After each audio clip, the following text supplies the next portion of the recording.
Bonjour à tous, ravi de vous retrouver au Parlement européen à Bruxelles pour une nouvelle émission d'Europe Hebdo. Et dans cette émission, direction la Suisse, reportage, le dépit des travailleurs frontaliers français après la votation suisse sur l'immigration. Nous suivrons Pascal Riat, elle est française. Chaque jour, elle prend le bus pour traverser la frontière. Elle travaille près de Genève. Après le référendum qui veut instaurer des quotas pour les travailleurs étrangers, elle est inquiète. Il y a aussi Bruxelles qui hausse le ton. Les conséquences de cette votation, c'est ce que nous allons voir dans cette émission. Mais avant, un tout autre sujet. Qui sera le nouveau président de la Commission européenne? Nouveauté cette fois, il sera forcément issu du parti qui aura gagné les élections européennes qui auront lieu en France, vous le savez, le 25 mai prochain. Allez, état des lieux des candidats en lice avant de retrouver l'un d'eux, Guy Verhofstadt, c'est le chef de file des libéraux. Et vous allez le voir, il n'a pas la langue dans sa poche.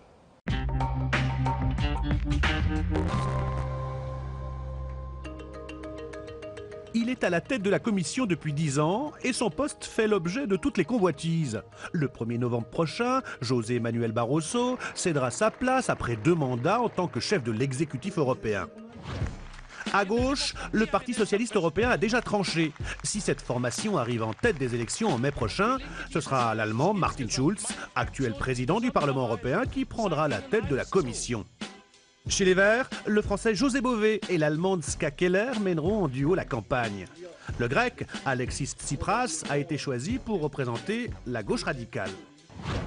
À droite, au Parti populaire européen, la bataille sera rude entre le commissaire européen Michel Barnier, l'ex-premier ministre luxembourgeois Jean-Claude Juncker ou l'ancien premier ministre letton Valdis Dombrovskis. Au centre, c'est le Belge Guy Verhofstadt qui représentera les libéraux. C'est un fédéraliste convaincu, il prône la création des États-Unis d'Europe. Premier ministre de Belgique pendant 9 ans, Guy Verhofstadt, qui parle français, anglais, allemand, néerlandais et italien, va donc pouvoir défendre la cause fédéraliste, son principal combat désormais.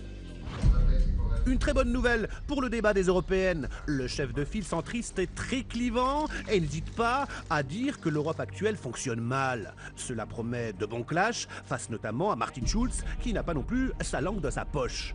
Bien sûr, il y a peu de chances que les centristes l'emportent aux élections européennes, tant la droite et la gauche dominent en Europe. Pas la moindre chance de devenir président de la Commission européenne, Guy Verhofstadt? Pourquoi y va-t-il alors? Pour se positionner pour après, constituer un grand groupe politique qui soit le 3e groupe du Parlement européen, un groupe absolument incontournable qui lui permettrait ainsi de devenir le prochain président du Parlement européen? Affaire à suivre. Alors, nous avons été rejoints sur ce plateau par Guy Verhofstadt. Bonjour. Bonjour. Ancien Premier ministre de Belgique, de 1999 à 2008, eurodéputé, candidat des libéraux à la présidence de la Commission européenne. Alors, on va voir le petit sujet. Première question, toute simple, vous y allez dans cette bataille à la présidence de la Commission européenne pour gagner ou c'est un jeu de billard, comme certains analystes le disent, un jeu de billard à 3 bandes, et vous viseriez autre chose, la présidence du Parlement européen? Pour gagner, parce que, en fait, la procédure est tout à fait nouveau.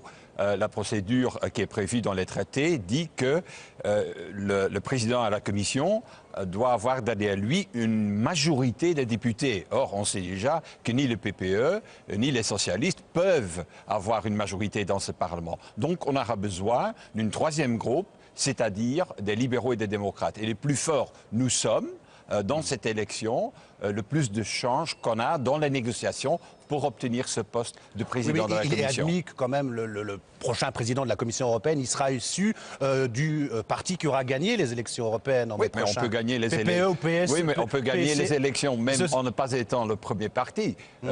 Et je suis persuadé que le programme qu'on va présenter va séduire certainement une grande partie des citoyens en Europe, puisqu'on va se positionner comme vraiment l'alternative pour tous les mouvements populistes, nationalistes, eurosceptiques qu'on voit naître à gauche et à droite en Europe. Justement parce que nous disons aux citoyens que c'est un mensonge de dire qu'on va résoudre les problèmes en Europe en se retranchant derrière les frontières nationales. En 2009, la participation aux élections européennes, c'était 43%. 43% seulement. Vous avez dit dans votre discours qu'il fallait mener une immense bataille. Alors c'est quoi votre plan d'attaque pour mener cette bataille? Le plan d'attaque, c'est que partout en Europe, par exemple en France, avec la liste alternative, mais aussi aussi en Italie, où il va y avoir une autre liste. Dans tous les pays, en fait, Pologne, Tchéquie, la Grèce aussi, on va présenter des nouveaux listes. Ce sont des listes qui sont centristes, réformistes, qui au même moment vont présenter un projet pour l'avenir de l'Union européenne. Et ce sera un projet avec plus d'intégration, parce qu'on a besoin de ça. On ne peut pas avoir la monnaie unique d'une part, et puis ne pas avoir une union économique, fiscale et politique. Et c'est ça que la crise a vraiment démontré. Et la deuxième chose qu'on va dire, c'est que ce n'est pas les chefs d'État et de gouvernement qui peuvent gouverner l'Union européenne. Ça a mal tourné les dernières années. Ce qu'il faut, c'est vraiment un système communautaire démocratisé, avec un gouvernement européen contrôlé par un Parlement européen qui doit faire le travail. Vous en parliez de nombreux Européens. En ce moment, on le sent, on peur, on sent un repli national. En France, un récent sondage a dit que les Français voulaient plus de pouvoir pour les États nationaux, moins au détriment de l'Europe. Il faut les convaincre de l'inverse. On a l'impression que ce sont les eurosceptiques, les europhobes qui vont gagner, qui vont être les champions de ces élections. Mais c'est parce qu'il n'y a pas d'hommes politiques qui aujourd'hui prônent cette thèse pro-européenne. Vous voulez cliver, il faut dire aux Français que c'est un mensonge de penser qu'on peut résoudre, par exemple, le changement climatique. Comment on peut le résoudre à l'intérieur seul des frontières françaises? C'est impossible. C'est quelque chose de transnational. Ou par exemple... Comment vous voulez les convaincre alors? La migration qui vient du nord d'Afrique, comment on veut résoudre ça? Au niveau national? Non, c'est au niveau continental, au niveau européen qu'il faut le faire. Ou par exemple, dernier exemple, les produits toxiques financiers qui viennent de l'autre côté de l'océan Atlantique.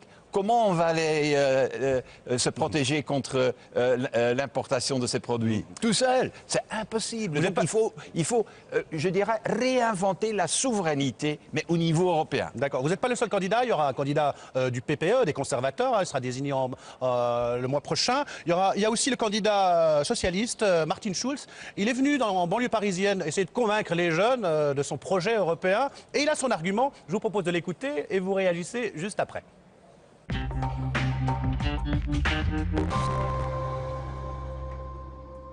Toutes les initiatives législatives à Bruxelles sont des initiatives de la Commission européenne. Nous, comme Parlement européen, on nous a privés du droit de prendre des initiatives législatives.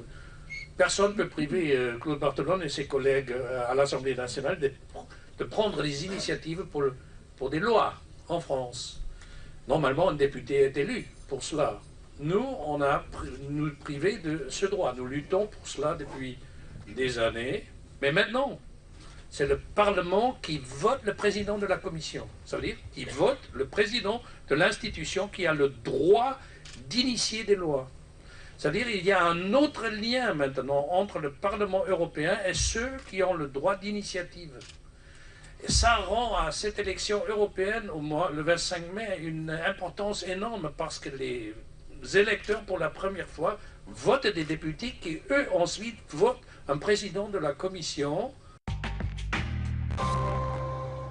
Voilà Martin Schulz qui s'insurge que les députés européens n'aient pas l'initiative pour l'élaboration des textes, c'est la Commission. Est-ce que c'est pas ça qui casse un peu le lien, l'Europe politique, le lien entre les électeurs et leurs institutions européennes? Oui, mais le problème les dernières années a surtout été le fait que la Commission européenne n'a pas utilisé son droit d'initiative pour justement présenter des projets, des alternatives et des solutions à la crise. Et j'en ai eu des bagarres avec le président actuel, M. Barroso. Chaque fois, j'ai dit, mais pourquoi vous avez un bon plan, justement, pour créer, par exemple, la gouvernance économique dans la zone euro, dont on a besoin le plus vite possible, mais il faut le mettre sur la table du Conseil et du Parlement sous forme d'un paquet législatif. C'est quoi qui bloque? C'est les États, le Conseil, la France, l'Allemagne? C'est surtout un manque de courage du côté du président de la Commission. Ce qu'il fait, c'est d'abord attendre le feu vert de Berlin et de Paris avant de déposer quelque chose. Ça ne va pas. Dans la crise actuelle, c'est la Commission, comme un gouvernement européen, qui doit prendre ses responsabilités. Et deuxièmement, il faut aussi donner ses droits d'initiative dans les années à venir au Parlement européen. L'Europe fédérale dont vous rêvez, est-ce que c'est pas un vœu pieux? Est-ce que c'est pas un rêve d'adolescent? Oui, je sais bien que le mot fédéralisme, ça veut rien dire en France, ou ça a même une connotation négative. En tout cas, pour moi, l'État État, une Europe fédérale, ce n'est pas la création d'un super-État bureaucratique. Pour moi, une intégration européenne doit servir à faire au niveau européen des choses où on peut créer un plus-value pour les citoyens. Les choses qui peuvent être mieux faites au niveau national, au niveau local, il faut les faire au niveau local, au niveau national. Mais des choses, par exemple, les dépenses militaires, là, ce serait beaucoup mieux de se coopérer, de coordonner, d'avoir, pourquoi pas, une armée européenne. Ce serait en tout cas moins coûteux et beaucoup plus efficace. Les libéraux, c'est la troisième force au Parlement européen. Donc, si vous n'avez pas la majorité des voix aux élections, vous allez vous allier avec qui? Les conservateurs du PPE ou avec les socialistes? Non, avec ceux qui veulent Parce qu'on sait qu'au niveau économique, vous êtes plutôt PPE, mais au niveau sociétal, vous êtes plus socialiste. C'est vrai qu'on est au milieu et au centre, donc c'est nous qui faisons ici dans ce Parlement les majorités, ou bien à gauche ou bien à droite. Par exemple, il faudra choisir. Pour renforcer le pacte de stabilité, on a fait ça avec le PPE, mais de l'autre côté, pour combattre Orban, la dérive qu'on a vue en Hongrie, on a fait une alliance avec les socialistes. Et moi, je veux continuer comme ça. Je veux travailler avec ces forces qui sont prêtes à soutenir bon programme. C'est pour cette raison que je dis aux électeurs, c'est important de voter pour les libéraux, puisque les libéraux sont le centre vraiment de la prise de décision au sein du Parlement européen. Ce sera le mot de la fin. En tout cas, merci d'avoir accepté, Guy Verhofstadt, notre invitation. Et maintenant, place au reportage. Après le référendum du 9 février dernier qui réintroduit les quotas d'immigration en Suisse, le dépit des frontaliers français. Nous avons suivi Pascale Riat. Elle est française, elle travaille en Suisse, elle traverse, elle fait le trajet tous les jours. Et elle s'inquiète après cette votation suisse. Le reportage de Charles Villanove.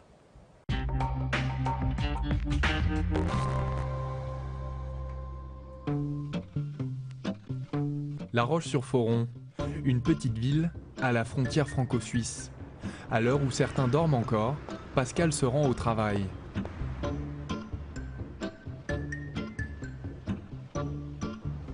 Si elle se lève aussitôt, c'est pour traverser la frontière. Tous les matins, ils sont des dizaines de transfrontaliers à prendre le bus.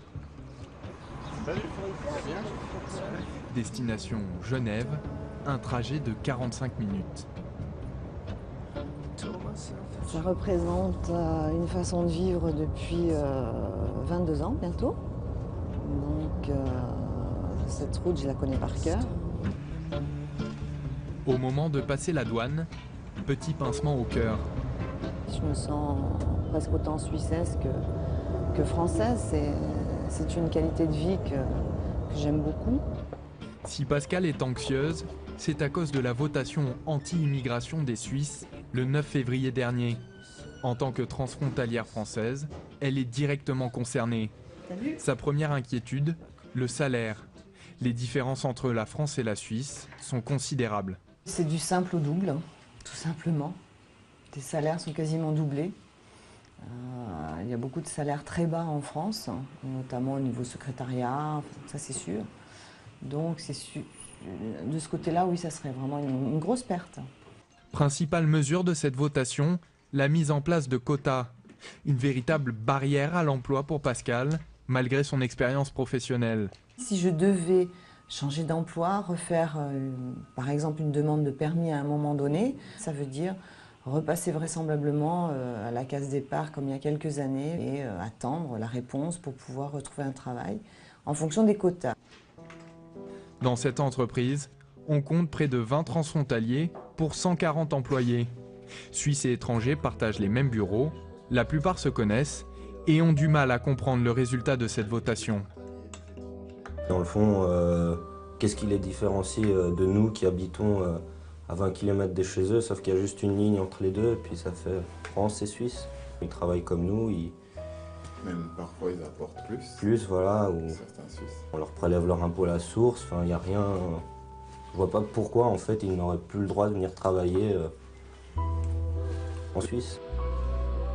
Philippe Jorg est l'un des dirigeants de Bernet Associés. L'homme d'affaires voit dans cette votation un danger pour les entreprises suisses. Ce que je ressens au sein des associés, c'est une plus grande inquiétude parce qu'aujourd'hui, on travaille beaucoup aussi pour des sociétés qui viennent s'implanter en Suisse. Alors qu'elles soient françaises, américaines, italiennes, c'est égal. Et beaucoup d'entreprises venaient s'implanter en Suisse et amenaient des collaborateurs. Donc pour ces entreprises-là, on devait demander des permis de travail et là, il y aura peut-être une baisse en fait dans nos volumes d'activité. Ce projet anti-immigration inquiète les acteurs économiques de la Suisse.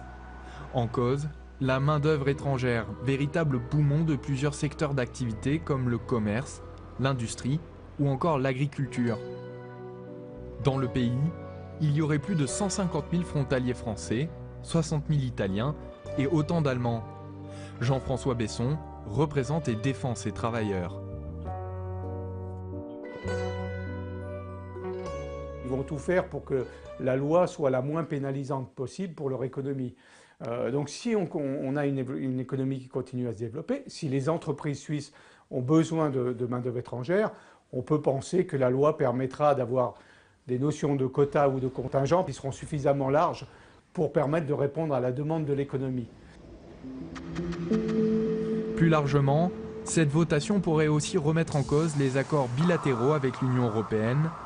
Le texte adopté ne précise ni l'organisation des contingents, ni quelles en seront les limites. Le gouvernement suisse a 3 ans pour présenter un projet de loi. Pour le moment, son application reste très vague.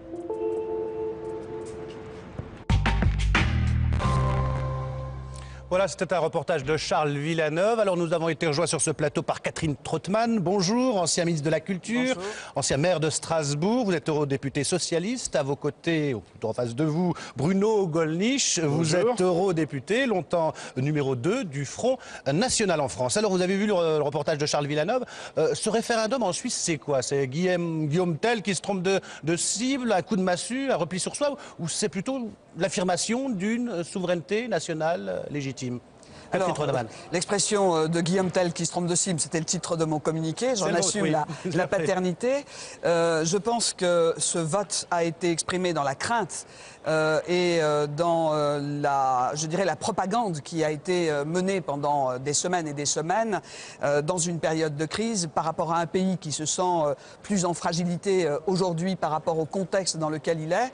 Et on constate aussi d'ailleurs une certaine division entre les électeurs. Ceux qui sont dans les régions frontalières se sont exprimés contre la proposition de limiter cette immigration de masse par des quotas, tandis que ceux qui étaient plus à l'intérieur du pays et alémaniques se sont exprimés en faveur. C'est un coup de tonnerre et je crois que c'est grave.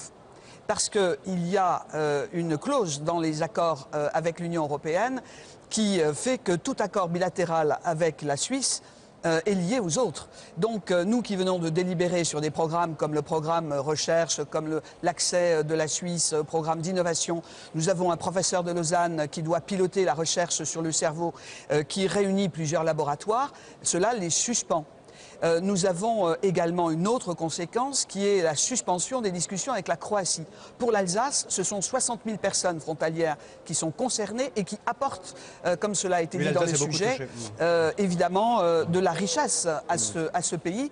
Et ça comporte aussi parfois d'ailleurs des inconvénients pour nous, dans la mesure où dans certains métiers, l'attractivité des salaires nous fait manquer de personnel. Je pense aux infirmières par exemple, ou à certains métiers où les gens préfèrent aller travailler en Suisse. Un coup de tonnerre pour Catherine Trottmann. Je suppose que vous n'êtes pas d'accord, Bruno Gollnisch. Non, je crois d'abord, si vous me le permettez, que si propagande il y a, et on le voit, excusez-moi, Monsieur Tazir, un peu avec votre reportage, et s'est exercé de façon absolument unilatérale à l'encontre de cette décision majoritaire du peuple suisse prise sur initiative populaire et qui témoigne d'un remarquable sens de la démocratie, car enfin, majoritaire très peu, le gouvernement, 50,1%, certes, mais le gouvernement, les partis majoritaires au Parlement suisse ont donné leur analyse au peuple. Le peuple s'est prononcé après un débat de façon tout à fait libre.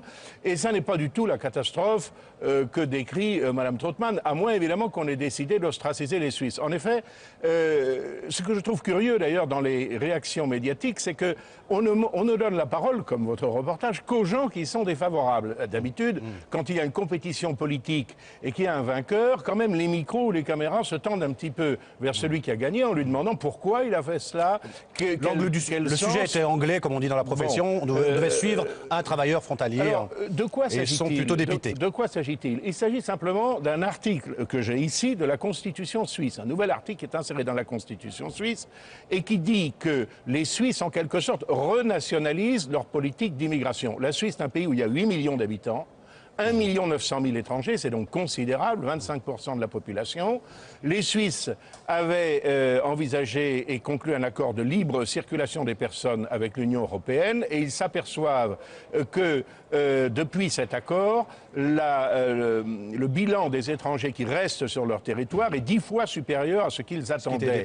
Alors, ils donnent la possibilité aux instances nationales, en excluant tout accord international, de prendre les décisions qui s'imposent, qui seront du domaine de la loi. La personne que vous nous avez montrée, à mon avis, n'a absolument aucun souci à se faire. Les contingents seront fixés annuellement, ils ne le sont pas encore, et ils le sont simplement en fonction des intérêts économiques de la Suisse. Juste une dernière chose, si vous le permettez, j'ai vu que la personne en question me dit « je vais travailler en Suisse parce qu'en Suisse, les salaires sont 2 fois plus élevés qu'en France ». Mais je pense que si en France, il y avait moins de dumping social, dû à une concurrence effrénée qui est faite nécessairement par des travailleurs étrangers prêts à travailler pour moins cher qu'il ne le faudrait, eh bien, les salaires seraient peut-être un peu plus élevés. Vous avez vos chiffres, Bruno Gollnisch, j'ai les miens aussi, hein, je vais les donner à notre téléspectateurs pour qu'ils puissent comprendre. La Suisse, c'est 8 millions d'habitants, 80 000 nouveaux arrivants chaque année. C'est ça. Les étrangers 1 900 000 étrangers. Les étrangers les plus nombreux, en Suisse, ce sont les Italiens, 291 000, les Allemands, 284 000, puis les Portugais, les Français, 104 000. C'est 40% des nouvelles entreprises en Suisse sont créées par des étrangers. Oui. Ces entreprises qui ont créé plus de 30 000 emplois en 2013. C'était trop tout ça, Bruno Gollnisch? Non, mais écoutez, le problème n'est pas là. Le problème est de savoir est-ce que le peuple suisse a le droit de conserver, de maintenir son identité. Serait-ce à l'égard de gens extrêmement sympathiques comme les Français, que je défends par ailleurs. Moi, je défends les intérêts des Français, mais je le fais... Parce que là, vous n'êtes pas en contradiction.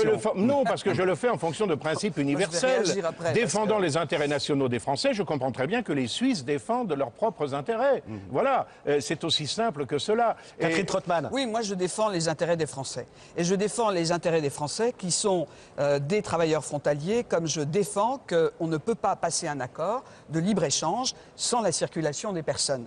On voit très bien que lorsque l'accord de libre-échange a été signé avec la Suisse et que la votation à l'époque a été largement positive, bien plus positive que la dernière votation limitant l'immigration, on a eu une envolée de l'économie suisse. Donc, à un moment donné, on ne peut pas dire « je prends une partie, je laisse le reste ». Je vais choisir entre les uns et je vais laisser les autres dehors. Ça veut dire quoi ? Ça veut dire que la Suisse s'arrogerait le droit de faire une différence entre les citoyens européens qui ont adhéré aux mêmes lois, aux mêmes droits et aux mêmes possibilités de développement. Je suis pour un SMIC européen, mais je pense que c'est une façon de lutter contre le dumping. Mais je suis pour le respect. On ne peut pas avoir l'un sans avoir l'autre. Mais vous nous dites, madame, précisément, que la situation antérieure était très bénéfique pour la Suisse. Je suppose que si elle est bénéfique pour la Suisse, elle l'est un peu moins pour nous. Alors, vous expliquez aux Suisses que... Elle l'est aussi pour nous. Vous voulez absolument faire aux Suisses un cadeau dont ils ne veulent pas ou dont ils ne veulent plus. Justement, le ministre délégué... Excusez-moi, vous le faites, madame Trottmann, quand même en les menaçant. Parce que, et c'est ça que je trouve assez dérisoire, vous dites, on ne peut pas avoir des accords économiques sans la libre circulation des personnes. Et pourquoi? C'est parce que vous l'avez décidé. Qu'est-ce qui s'est passé antérieurement? C'est parce que ce sont les bases du marché unique et des traités de l'Union européenne que vous contestez. Oui. Vous voulez sortir de l'euro, vous voulez en fait sortir la France de son environnement européen. Moi, je pense que le cas suisse montre la limite de votre politique et de vos propositions. Parce que finalement, qui défend les intérêts des Français? Moi, ici, monsieur Gollnisch. Parce que les frontaliers, c'est moi qui les défends, pas vous. En défendant les quotas, vous êtes contre le travail des frontaliers. Madame Trottmann, vous êtes responsable d'une politique, par exemple, je vais donner un exemple concret. Je suis responsable politiquement de ce que je dis et je l'assume ici. J'ai fait un devis chez moi pour refaire les joints des pierres de ma grange. Eh bien, parmi les maçons que j'ai contactés respecter. Il y en a un qui m'a dit, Monsieur Gollnisch, quel que soit le prix, le devis que vous font mes concurrents, moi je vous fais 30% moins cher parce que je fais travailler des Polonais et je fais travailler des Polonais au tarif de la sécurité polonaise. Alors ne dites pas, je vous en prie, que vous défendez les Français. Nous défendons tous les Français. Il faut défendre les Français au niveau européen. Le problème, c'est de savoir s'il y a une libre détermination des peuples. Et quand même, je voudrais juste poser à Mme Trautmann une question. Oui, mais comment faisait-on avant? Comment faisait-on avant la signature de ce traité de libre circulation des personnes? Est-ce qu'il n'y avait pas du commerce avec la Suisse? Il n'y avait pas le même niveau de commerce. Et lorsque les Suisses ont eu une votation pour approuver les accords bilatéraux à 62% et que là, à un peu plus de 50%, ils refusent l'une des composantes essentielles de l'accord qui a été soutenu par les Suisses eux-mêmes, je dis, parfois, il y a des votations qui démontrent que l'on peut se tromper aussi, même en démocratie. Oui, et dans j'ai tous les écouté sens. la parole des autorités suisses qui sont dans une grande difficulté aujourd'hui, parce qu'ils ne peuvent pas être un obstacle à l'évolution européenne, et donc ils avancent vers des... C'est quoi? C'est les représailles? C'est on bloque Erasmus comme ça a été décidé? C'est un programme de recherche? Non, ce ne sont pas des représailles. Attention, ce sont des non, représailles. pas du tout, pas du tout. La Suisse et les autorités suisses savaient pertinemment que toutes les clauses liées à l'ensemble des accords bilatéraux étaient liées. Que lorsque la Suisse voulait disposer du marché unique et d'une entrée absolument ouverte et libéralisée, elle avait des obligations, notamment celle de reconnaître cette libre circulation des personnes et l'adhésion à Schengen. Vous n'allez pas me dire qu'il est conforme aux intérêts de l'Europe, par exemple, que l'on supprime le traité avec la Suisse sur l'assurance décès, sur la non-double imposition. Je vais vous donner un exemple des représailles, car ce sont des représailles. Ce sont des représailles dont il s'agit, bien sûr. Ce sont des accords liés. On veut faire peur aux Suisses et à tous et à travers la Suisse, et c'est pour ça que vous disiez que c'était très grave, à travers ça vous ennuie parce que vous êtes félicité de ce résultat. À travers la Suisse, à tous les peuples qui veulent reconquérir leur indépendance. Ça va être la fin de cette émission. Est-ce que c'est pas prémonitoire avec... Donnez juste un exemple. Le traité sur l'électricité.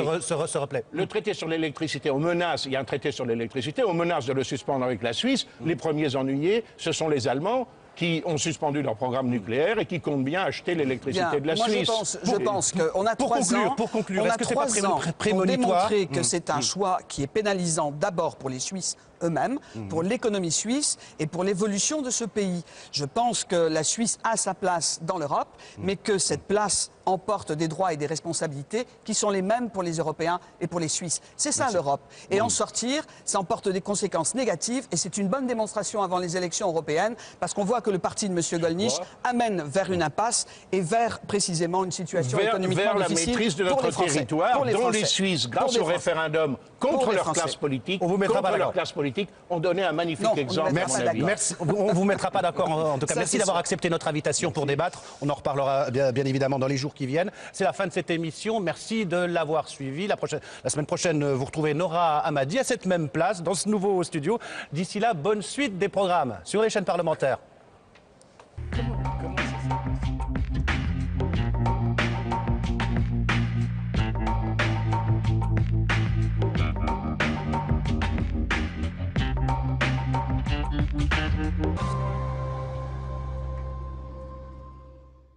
Je pense que les politiques qui commencent leurs interviews en disant non, j'ai aucune ambition et je suis super gentil.